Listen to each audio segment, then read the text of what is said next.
While selling my soul, working all day, overtime hours for decent pay, I decided to spend my hard-earned money on a road trip. So I took on one of the most daunting tasks known to man and opened Facebook Marketplace to look for a used car. After sorting through hundreds of ads and weeks of sending countless DMs, I went on dates with at least 10 cars, but I didn't fall for any of them. I thought maybe it wasn't meant to be. I would never find the one. But then, like a sunrise after a long cold night, I had hope that this one wouldn't be like the others.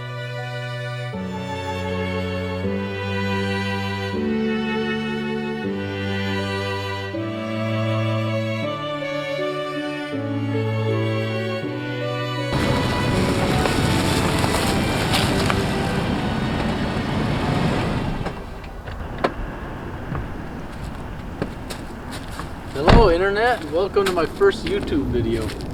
Just got done with my summer job pouring concrete in Minnesota, and it's layoff season. So I bought this 2004 Toyota 4Runner. I'm going to build out the inside so that I can move into it, and then I'm driving it to Mexico, and then we'll see where the wind takes me from there. So in today's video I'm going to be building it out, and then subscribe if you want to follow along for the journey.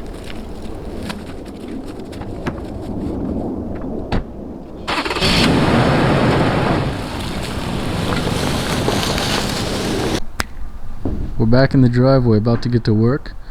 But first I'm going to give you guys a little walk around. I mean, check this out. To remind you, this is a 2004. So this car was made when flip phones were still around. No iPhones yet. I mean, essentially this is like going and buying a used flip phone and having it look like this. So I'm pretty happy about finding this car. Finding a used one in this nice a condition isn't easy to come by. There's a lot of people with botched up cars. Check this out under the hood. I mean, it doesn't get nicer than this. Not even a drop of oil seeping out, and this car is 20 years old. Check it out on the other side as well. So I'm pretty happy about this purchase, and let's get to work. First thing to tend to is taking out the back seats.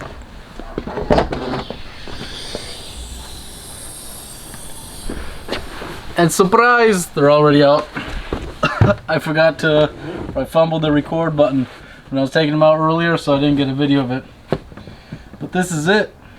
Home sweet home for the next couple months. I've got a plan of what I want to build in here. I think the bed platform is going to be right here on half of it. Then I'm going to have a drawer that can slide out so I can use that for cooking spaces.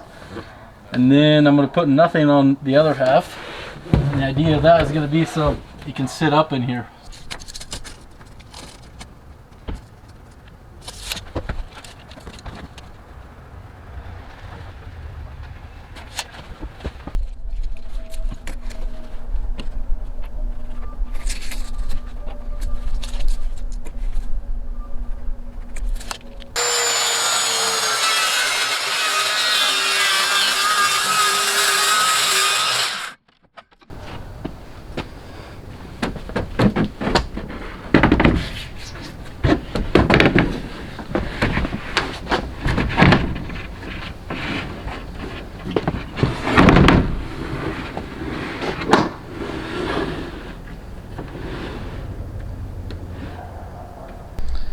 So I just stuck this board in the car, and I'm just doing it for the heck of it, just to see what it's like. And my original plan was actually to only have part of this as the bed. That right there, that Sharpie mark, was my original mark where I was going to cut it. But I decided to keep this thing whole and sacrifice storage comfort for sleeping comfort. So that brings me to the next step, which is going to be just figuring out posts right here to get some support. And with that, the bed's basically going to be done.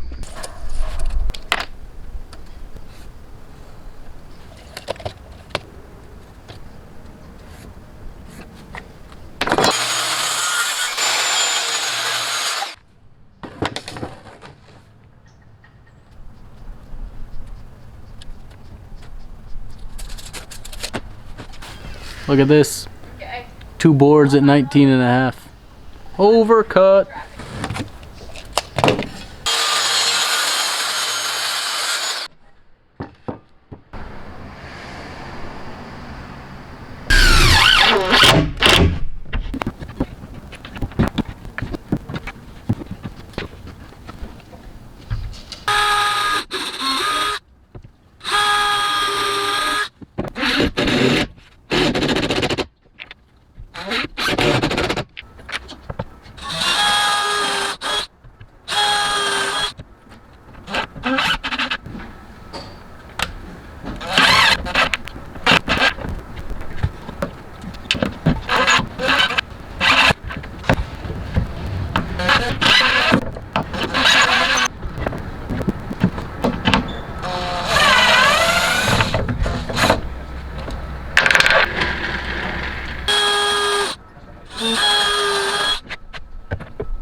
And with that, just before sunset of day number 1, I got myself a bed frame.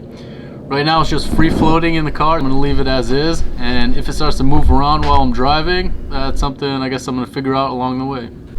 Back again on day number 2 of the process. Things got dark on me last night, so I couldn't really film, but the woodworking is complete. I made this drawer right here, which is a 2-handed drawer. I'm gonna put food and things like that, cooking supplies in there, and all the rest of the stuff is done. I have these posts right here along the center, so if I decide that this bed is too big for me and I want this space on this side over here to be open, I'm gonna be able to cut it right down here and then have a smaller bed and have more storage space. And that's it. On to the next step. Next step is going to be solar panels for the roof. I got a solar panel I'm putting up there, and wiring in a battery. It's probably going to sit right here, and then making window covers. And after that, all I'm going to have left is moving all my stuff and making progress. So I'm testing out my solar system here before I set it up, just to make sure everything works fine. The system wasn't cheap, but it's going to be so nice to have a battery and a fridge and a solar panel, so that if I stop somewhere on the beach in the middle of nowhere, then I don't even have to turn on my car for a couple of days, and I'll still have power and a fridge with food inside of it. So I went ahead and splurged, you could say, on this stuff. I'll give you a little tour of it. So this is the Anker Solix C1000. It's a 100 watt-hour battery. Then this solar panel is from HQST. I bought all the stuff off of Amazon. I'll probably link it in the description. I'll figure out how to do that if you guys want to buy the same stuff. It's a 190 watt-hour panel. What that means, basically it means it can charge this battery in perfect conditions. It'd take it about 5 hours to charge it, but conditions are never perfect for this stuff, so it'll probably take a little longer than that. And then this is the cheapest fridge you can find on Amazon. I think it's only like 24 quarts or 24 liters, but I don't really need more space than that.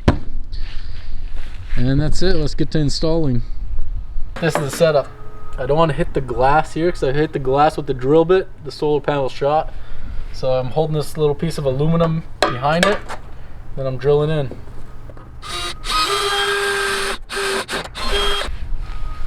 Success.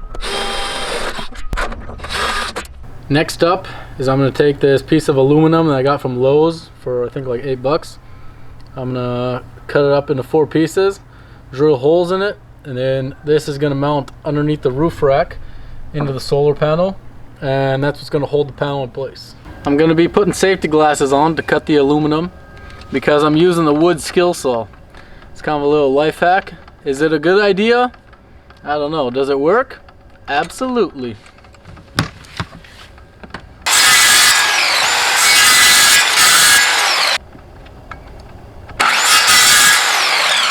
The saw in those cuts was actually powered by this power station right here. Kind of impressive.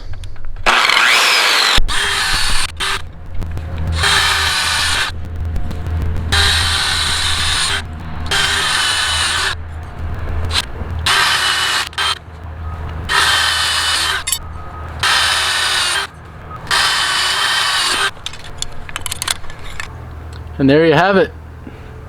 The holes are drilled.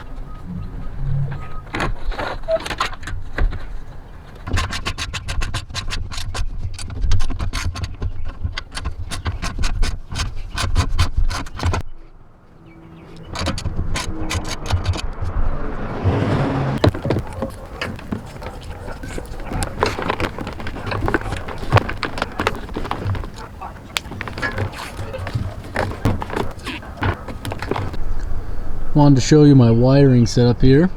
It's nothing fancy, but instead of drilling a hole through the roof, which some people do, I didn't want to put any holes in this baby. So I've got the wires coming from here. It gets zip tied onto there. I'm going to cut that off eventually. This looks a little janky, but it's not that bad, you know. If you're down next to the car, it's not that big of a deal. So I've got the wire coming in through here. Hopefully this holds. I may need to replace that or get some stronger tape. Comes down through here,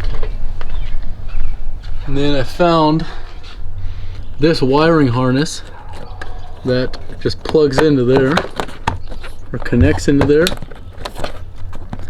So I fed it through that, and then I got it coming down into the interior of the car. I'm going to wire it through here, and then it's going to come up through here, and then the wire eventually is going to come down probably over there somewhere to the battery pack.